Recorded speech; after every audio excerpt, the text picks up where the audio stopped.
L'une des mesures ayant cristallisé l'attention ces derniers jours, c'est la réouverture des lieux de culte.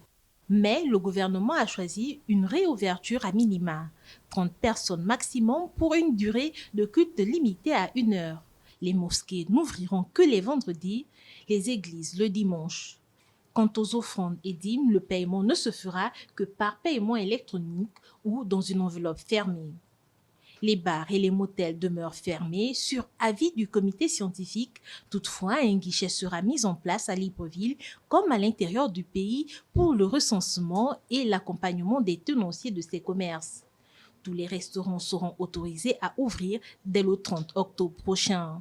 Le couvre-feu jusque-là en vigueur de 20 h à 5 h du matin connaît lui aussi un allègement, passant désormais de 22 h à 5 h du matin.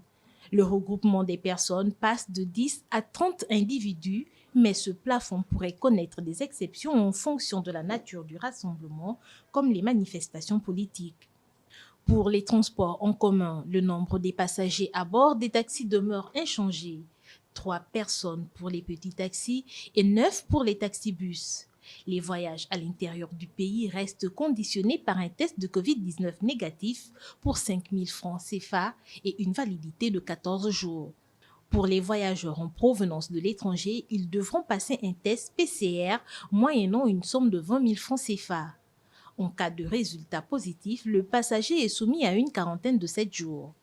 Pour ce qui concerne les vols vers l'étranger, leur fréquence est de 3 vols par semaine, tout en tenant compte des pays qui enregistrent actuellement une flambée inquiétante de la pandémie comme en Europe. Les vols à l'intérieur du pays ne sont pas concernés par cette limitation de fréquence.